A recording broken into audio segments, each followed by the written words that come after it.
Bonjour, bonsoir, bienvenue dans cette nouvelle émission qui s'appelle Triple Suisse. Alors on va être assez clair dès le début. Vous avez en face de vous trois amateurs de ski. Donc on reste dans l'amateurisme, mais l'amateurisme éclairé.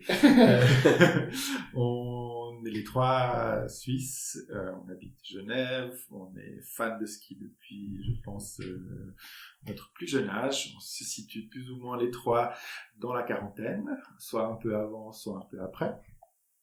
Et on sait également skier. Donc je dirais que ce dont on va vous parler aujourd'hui, généralement, on arrive à se fier à nos sensations. Donc voilà, notre idée, c'était de vous faire partager un peu les commentaires sur la saison, sur le ski, sur les petits potins du cirque blanc, que ce soit chez les hommes ou chez les femmes. Je vous préviens, donc on essaye de faire ça sans se prendre trop la tête. C'est le premier également, donc oui, excusez les petits dérapages ou une qualité du son pas très bonne, mais de faire au mieux. L'idée, c'était vraiment de pouvoir partager un peu notre passion du ski. Au niveau du nom de l'émission, donc Triple Suisse, c'est effectivement un nom où on prend parti tout de suite, hein, c'est très très chauvin, mais on vit en tant que Suisse, j'avoue, plusieurs saisons qui font vraiment plaisir, autant que ce soit chez les hommes et chez les femmes, notamment chez les hommes, surtout l'année dernière.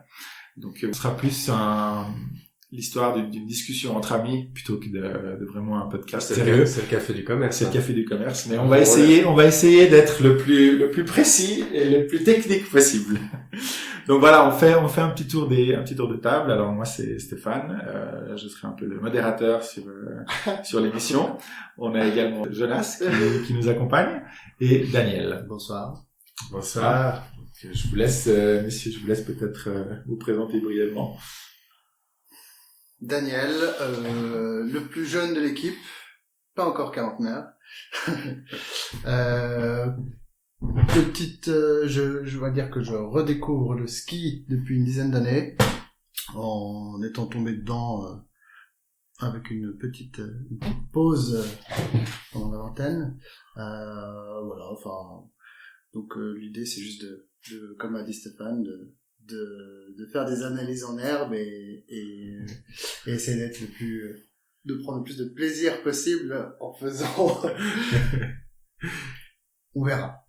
Alors après, on se situe vraiment dans la catégorie des gens qui regardent les courses de ski au restaurant de montagne le dimanche matin. Donc voilà. Ouais, mais même plus, je pense. Je pense que c'est vraiment aussi, moi c'est donc Jonas. Effectivement aussi fan de ski de salon, en plus d'avoir été dans mes belles années prof de ski, mais ça c'est pas du tout au niveau ni des l'antichambre de la Coupe du Monde ni de la Coupe du Monde. Non, mais c'est surtout en fait la logique d'avoir partagé cette passion un peu seul dans son coin, de s'être énervé, de s'être fait gâcher un dimanche parce que Loïc Meillard avait enfourché. Ouais. Et puis c'est la logique juste de mettre ça en commun. Puis on a aussi un peu découvert, alors qu'on est amis depuis longtemps, qu'au fait on avait cette même passion. Moi, j'étais un peu dans la solitude pendant quelques années, la solitude de la côte est américaine, où j'étais content quand mes petits-enfants se réveillaient au milieu de la nuit et puis que ça coïncidait avec une première manche à 3h30 du mat, et puis du coup, je restais réveillé, et je mettais ça sur le compte des enfants. Donc voilà, je pense que c'est bêtement de partager cette passion comme des amateurs, pour les amateurs et amatrices. Et puis, tu l'as dit, c'est pas qu'on prétend pas à l'objectivité, c'est qu'on prétend à la subjectivité. Tout à fait, oui. Par rapport à... On sera tout à fait partial dans nos jugements. Hein. Donc, le parti est pris pour l'équipe de Suisse. On a en plus sûrement de belles années devant nous au niveau du circuit masculin et également féminin, mais effectivement le circuit masculin promet de belles années devant nous. Donc voilà, on fait ça sans prétention, mais on va essayer d'amener sans préparation, sans partage, avec nos moyens. On va essayer de vous amener un peu une approche du ski, voilà, qui est celle de discussion entre amis. Peut-être on peut démarrer, je dirais, par un petit récap de la saison. Alors, il est vrai que on fait ça le 11 décembre, donc on vient d'avoir enfin une course, la deuxième course masculine de la saison. Donc, il y aura pas beaucoup à dire sur le circuit masculin. Par contre, il y a un peu plus à dire chez les femmes, avec aussi de beaux résultats pour nos chers amis suisses. Mais voilà, on peut commencer peut-être par une petite récap. Déjà, je sais pas, est-ce qu'on commence peut-être par ce qui s'est passé hier ou avant-hier? Plutôt avant-hier. Ouais. Ça nous a pourri le dimanche. Peut-être on parlera plus en détail du géant tout à l'heure, mais au niveau saison, bon, à part le fait que la météo fait plus parler d'elle que nos Suisses pour le moment chez les hommes. Effectivement, chez les femmes, très belle, un peu les trentenaires ou les anciennes, Ouais. qui font de la résistance, Brignone, Goutte, Berami et Schifrin. Goggia, bien sûr, qu'elle a depuis quelques années. Vlhova, c'est clair. Moi, il y a un truc qui m'inquiète un peu. Je pars sur un mauvais sentiment, désolé, mais j'aurai le temps de fanfaronner après. C'est la ragoute, l'arbre qui cache la forêt, quoi. Ok. Enfin, l'arbre qui cache l'absence de forêt, quoi. Ok. En termes de résultats. Non, mais on sera pas forcément d'accord sur le sujet. Le géant, quoi. Le géant suisse. Alors, Gizin, changement de matériel la saison dernière. Elle a traversé les disciplines techniques comme une fantôme. Ça revient un petit peu, mais c'est quand même loin. Gizin, elle était top 3, top 5. Elle partait dans le top 7 mondial il y a encore 2 ans. Elle enchaînait les podiums. Lara Berami, ça fait quelques années qu'elle est de nouveau très solide en géant, mais derrière, c'est le néant, quoi. Entre les jeunes qui arrivent pas. C'est vrai que la relève, elle est pas assurée. Non, puis les plus très jeunes, où tu te dis, ça va percer. Ellenberger, Simone Wild, voilà. Je sais pas, Mélanie Meillard et donc Camille Rast quand même plus jeune, mais voilà, toujours, elles ont eu des grosses saisons, mais très irrégulières, des blessures, etc. Mais je trouve ça un peu inquiétant.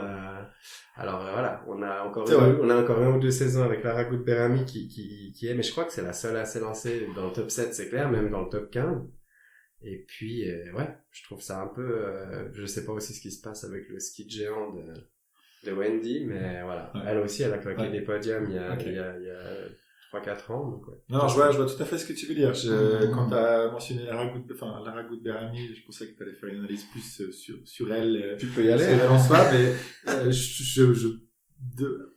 mon feeling en tout cas sur Lara Goutte, je pense qu'on va avoir une très belle saison. C'est un peu ce genre d'athlète qui arrive dans sa deuxième phase de sa carrière où elle est beaucoup plus relax. Elle a aussi même troisième phase.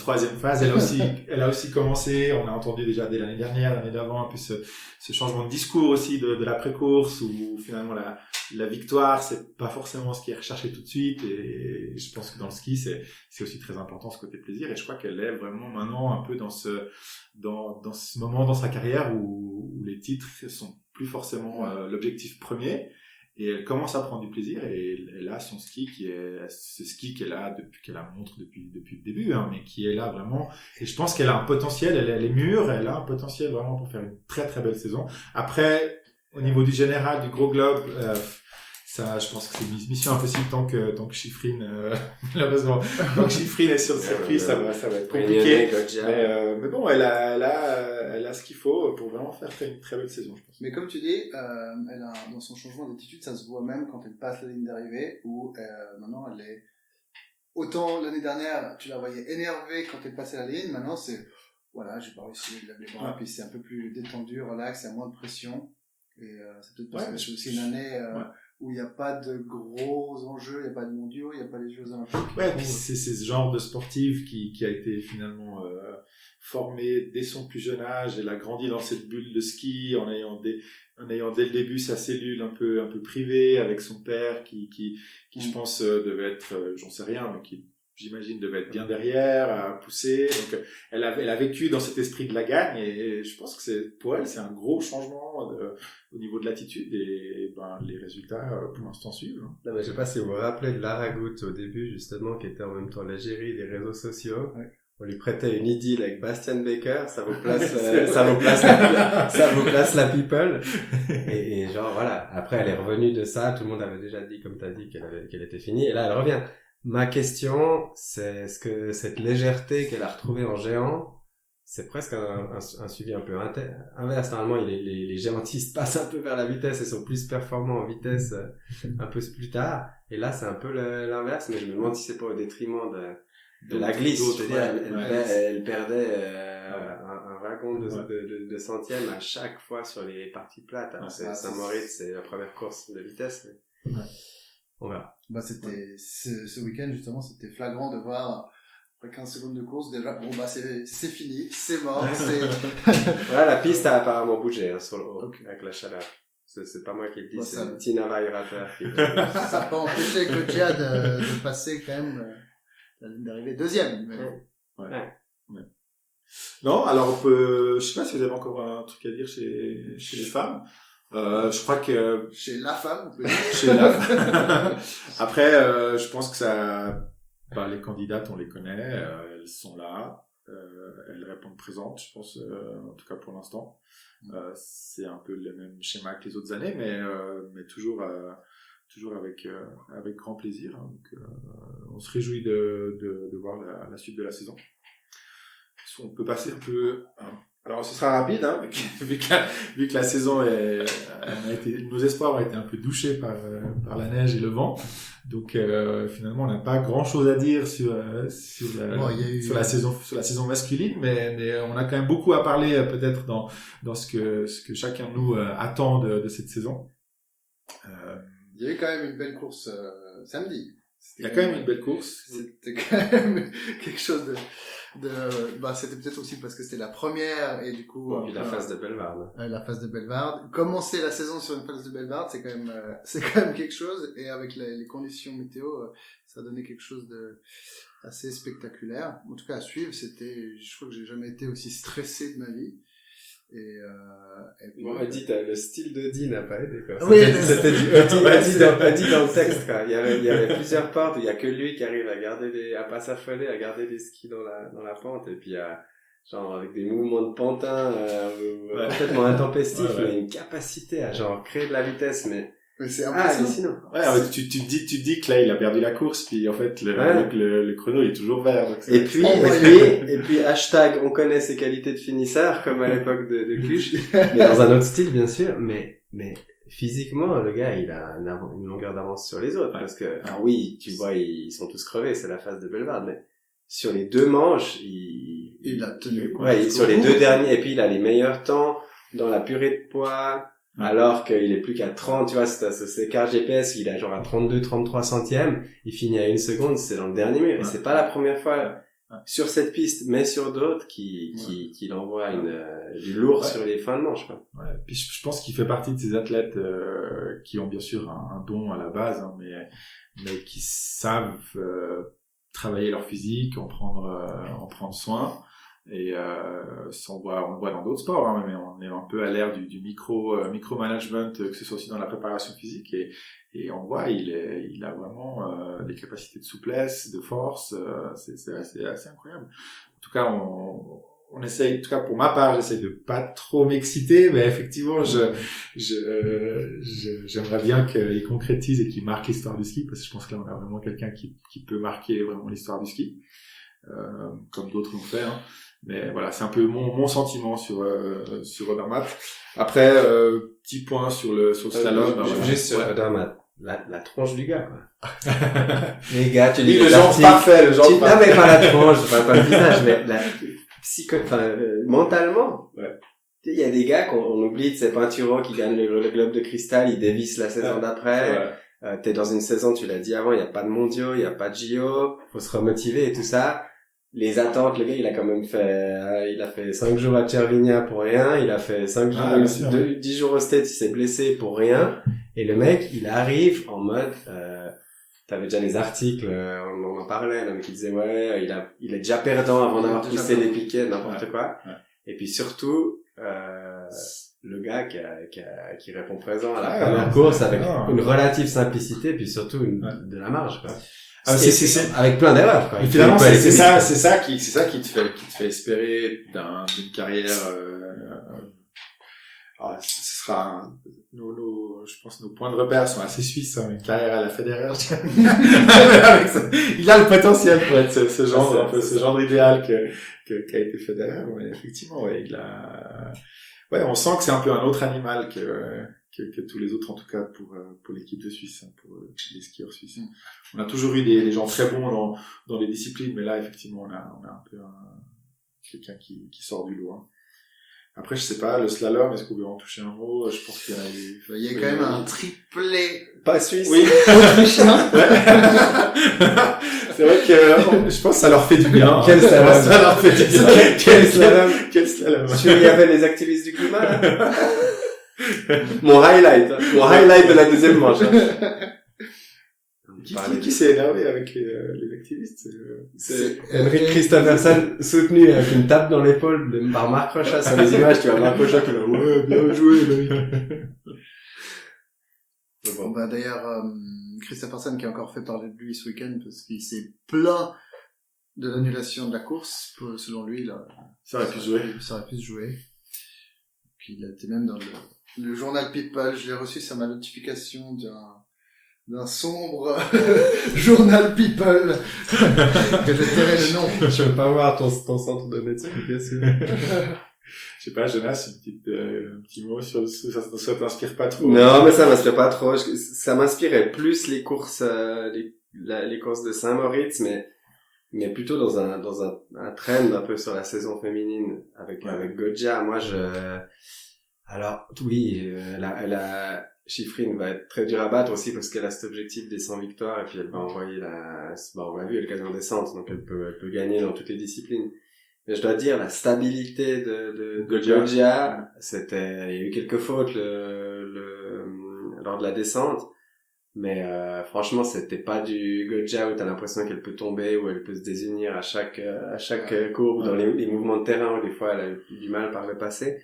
Là, franchement, c'est stable. Ça se voit aussi en géant où elle est aux portes du top 15 dans les deux SAR.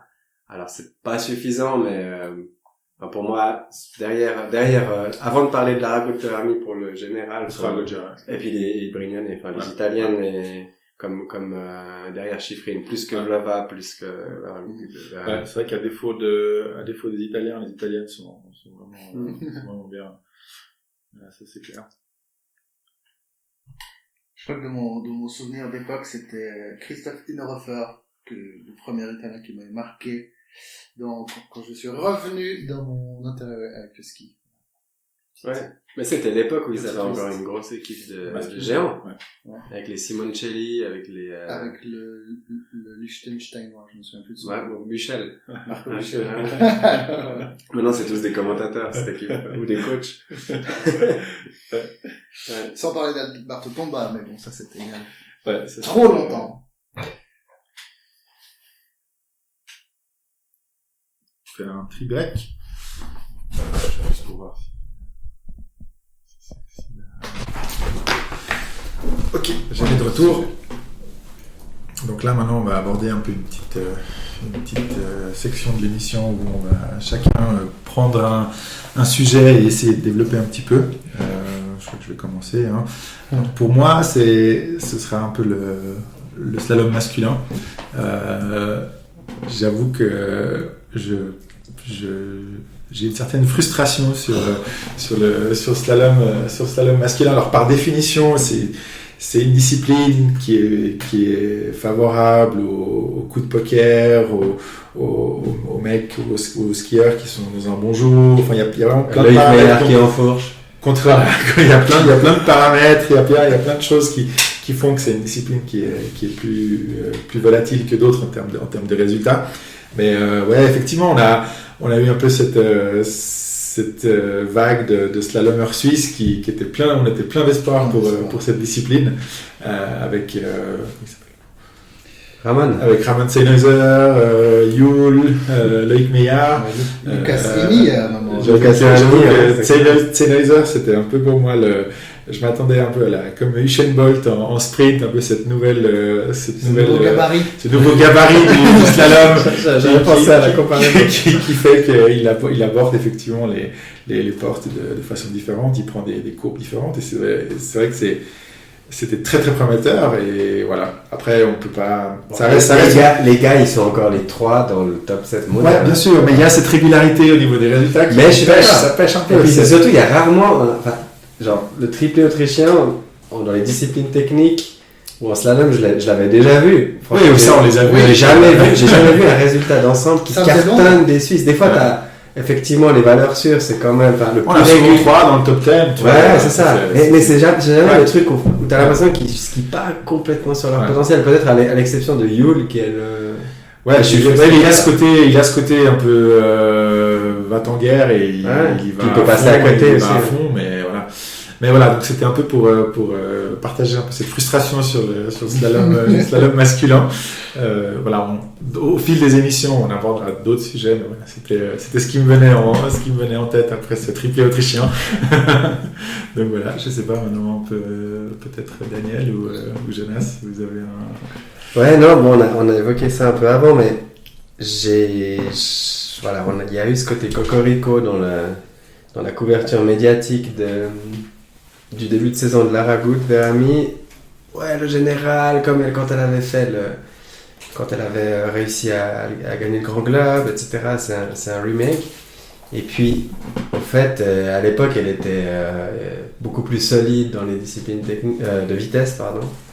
Elle gagnait tous les super G, ou presque. Et puis surtout, elle jouait les podiums en descente.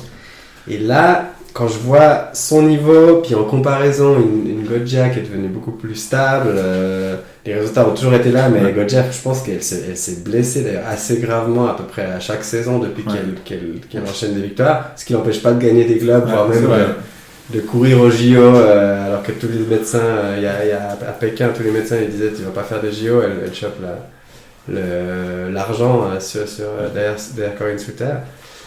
Et je me dis, c'est clair, au niveau du général féminin, c'est mon point. Je pense que Schifrin sera extrêmement dur à battre parce qu'elle a la motivation des sans succès, mais je vois les Italiennes derrière un peu plus sur la durée, notamment cette Goggia qui a sa stabilité, Brignone qui en veut, là, elle l'a montré en géant, puis elle a plus une capacité à aussi à être plus régulière, en tout cas par rapport à Lara Gut ces dernières saisons. Et puis voilà, Lara Gut qui perd vraiment beaucoup de temps à tous les entraînements. Elle était aux fraises à Saint-Moritz.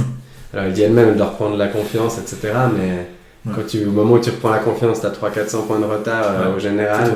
C'est trop tard. Donc voilà, je pense qu'il va falloir chiffrer une grande favorite du général, c'est clair, elle le restera sauf contre-coup, mais en cas de contre-coup, les deux Italiennes, qui d'ailleurs ne s'apprécient guère, seront pas loin. Ok. Ouais. Donc même si on est un peu parti pris pour nos compatriotes suisses et suissesses, mais là aussi, on voit qu'on est quand même à la base fan du sport et on reconnaît les bons les bonnes. Donc voilà, c'est un peu le coup de poker de Jonas pour cette saison. C'est Goggia. Et puis là encore, on revient au manque de densité du ski féminin, parce que c'est vrai que tu parles de Lara Gut-Veramy, mais sinon les autres, elles visent les 500 points pour leur numéro de dossard, Wendy et Gizine. Et Gizine, c'est bien dommage, parce qu'elle aurait un temps, elle était pas loin de commencer à jouer le général, mais bon, voilà, en tout cas pas cette saison. Ouais. Daniel, est-ce que tu as Moi, je pense que je vais faire la jonction entre vous deux en parlant de la technique chez les hommes et le grand globe, parce que je pense que c'est un secret de polichinelle, mais je pense que tout le monde sait que c'est Schwarz un peu la grande menace de notre côté, et puis on a encore vu ce week-end qu'il est présent depuis le début de la saison, même je dirais. Et ça va être intéressant à voir comment ça se déroule. D'ailleurs, je ne sais pas si le slalom de dimanche va être reprogrammé. Ouais, c'est la grande inconnue. Ouais. Apparemment, les slaloms, il y en a déjà beaucoup, et puis c'est pas la priorité. La priorité, c'est de reprogrammer les descentes pour déjà équilibrer un peu. Ça serait assez équilibré de faire ça. Mais un slalom, c'est peut-être plus facile, un deuxième nocturne quelque part. Mais voilà, je crois, en tout cas, j'ai rien entendu. En tout cas, c'est quelqu'un qui est impressionnant à voir descendre. Et puis, c'est même très agréable à le voir descendre, parce qu'il est Il va vite. Ouais, et puis, comme tu disais, en technique, le gars, il reste ultra bouillant en slalom, quoi. Ouais. Même plus que certaines autres saisons, parce que C'est lui qui chante dans sa voiture. Non, ça, c'est Manuel Feller. C'est Manuel Feller. Ouais. Ah, mais il y a une tradition. Avant, à l'époque, il y avait Rainer Schoenfelder, qui faisait du reggae. Bon, voilà, c'est le folklore autrichien. Ok. Alors, les Italiennes pour Jonas, enfin l'Italienne pour Jonas, et l'Autrichien. Duel des Marcos. L'Autrichien Le duel des Marcos, ouais. pour Daniel. Ok, super. Donc maintenant on va se mouiller. Alors disons on se base quand même beaucoup sur la saison dernière. Cette saison finalement il n'y a pas de rythme, on sait pas vraiment, tout peut encore tout est ouvert, à part pour Audi, bien sûr, mais disons que voilà, on va essayer de se mouiller un peu sur le week-end prochain, sur notamment la descente chez les hommes, avec un petit pronostic, voilà, on verra la prochaine émission, si quelqu'un a vu juste, mais voilà, on va se lancer un petit peu comme ça. On peut commencer peut-être par Jonas. Ouais, le Val Gardena, ça va avoir lieu, on est content, la reprise de la vitesse. Je crois que même toutes les trois courses ont l'air d'avoir c'est une belle descente. Ouais, la descente est belle, mais Elle est particulière. elle est quand même particulière, puis à part ce chasse-là, c'est un peu beaucoup de glisse. Alors peut-être là je suis parti pris, mais du coup elle m'emmerde un peu parce qu'elle a pas vraiment beaucoup souri aux Suisses aussi, notamment Odermatt qui améliore ses résultats. Il est pas non plus, c'est pas une descente. Hein, il y avait Janka qui était le maître du chasse-latte dans ses belles années. Ouais. Mais même Feutz, bien sûr, il fait des podiums, mais ça n'a jamais convenu. Mais je crois qu'il l'a jamais gagné. Ouais, il l'a jamais gagné. Et puis Odermatt, alors bon, en descente, faut voir justement. Et puis il faut voir les progrès qu'il a fait sur la glisse. Moi, j'ai un souvenir où genre Kilde avait écrasé ce genre de course, notamment le haut du parcours. Moi, je vois Kilde avec la grande pancarte pour la descente. Et même pour le géant, on met des portes pour ralentir la descente. Le Super G, pardon, Super G. Et ce Super G, c'est genre droite, gauche, il n'y a pas de traverse, il n'y a pas même le chasse-latte, il est un peu plus écrasé avec une moindre vitesse. C'est vraiment pas le Super G le plus spectaculaire de la saison. La descente sprint, je sais pas où ils vont la faire partir, donc peut-être ça avantage plus les autres que Kilde, mais moi je vois vraiment disons Kilde devant Krischmeier sur le podium, parce que lui il glisse mieux puis lui il a de quoi passer le chasse-latte avec la technique et la glisse, et puis une wild card pour le troisième homme, je sais pas, un Cyprien Sarrazin ou un gars que personne n'avait venir. Voilà. Yann Claret. Ah non. Voilà, mais un peu le mec qui va donner la banane à Yann Claret qui est consultant maintenant, quoi. Notre contemporain, Yann Claret. Daniel. Et pourquoi pas peut-être Marco Schwarz. Non, je me mouillerai pas autant. T'es italien, tatoué un aigle noir sur le. T'es italien. Peut-être mes Italiens, mais oui, pourquoi pas Mattia Cassé, qui a peut-être fait quelque chose ces derniers temps, mais ouais, je rejoins assez Jonas, en tout cas, je verrai pas de grande surprise pour la descente au niveau des favoris. Je mettrai une petite piécette sur Loïc Meillard pour les géants. Le Super G. Non, les géants, les géants à Tavadia. Oui. Ah ouais, oui, c'est vrai que ça c'est dans l'enchaînement. Ah, donc on a des belles journées du Super G. Enfin. Il va falloir déléguer à la maison. Voilà. Et quant à moi, donc Stéphane, ce sera assez classique, mais ouais, je vais tout miser sur Odermatt.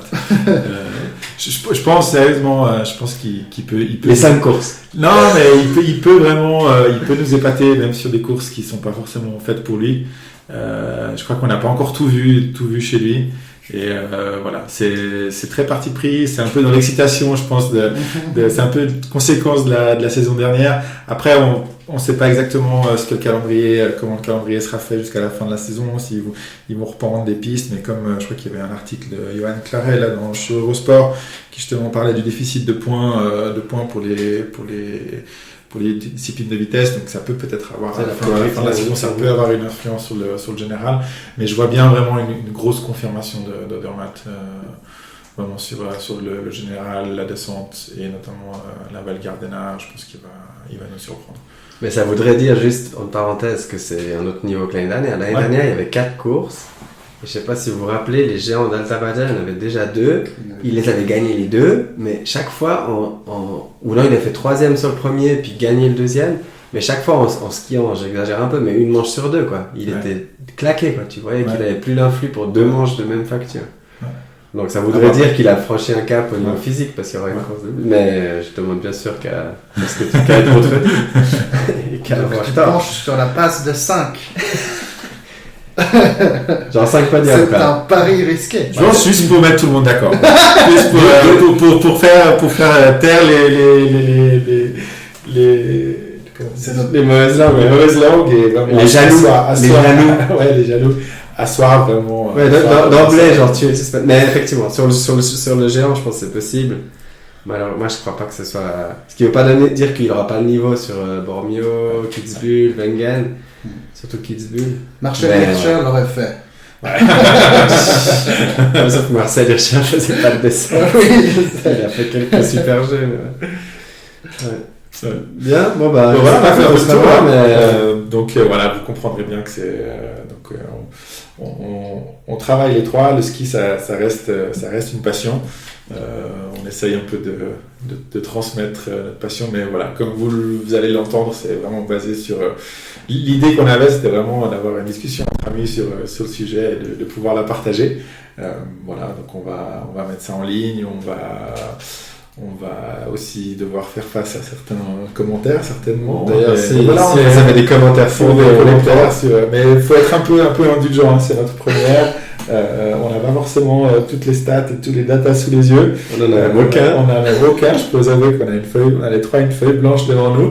Donc c'est vraiment, ça vient du cœur et de la tête. Donc voilà. Puis je pense qu'effectivement, on peut faire un point de situation début janvier pour le mois des slalomers. De retour d'Adelboden. De retour. Et puis voilà. Voilà, ça nous tenait à cœur d'avoir au moins quelque chose, d'avoir au moins une émission avant la pause hivernale. La pause hivernale, je dirais civile, mais. Et puis le lendemain des Swiss Awards, quoi. Ouais, c'est vrai. Consacré 2 des protagonistes de cette émission. Exactement. Voilà. Donc je veux dire, nous on est assez, c'est notre côté people. Mais bon, vous l'aurez compris, le parti est pris, mais voilà, on essaye d'être le plus impartial possible, même si c'est effectivement très dur. Même si c'est très très dur. C'est très très dur. Voilà, c'est chiant le ski, ça doit être partiel. Voilà, ça fait partie un peu du folklore. On va aussi. On est chez nous. On essaie d'aller au moins une fois par année voir des courses.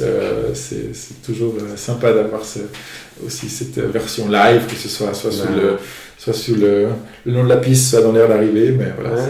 On espère que la Königsbergli le 6 janvier sera dans des bonnes conditions, quoi, voilà. Pour ça. Donc on en dira certainement plus sur nous dans les prochaines émissions. Ça viendra tout naturellement, mais voilà. Donc voilà. Merci beaucoup. Allez, à tout bientôt. À bientôt.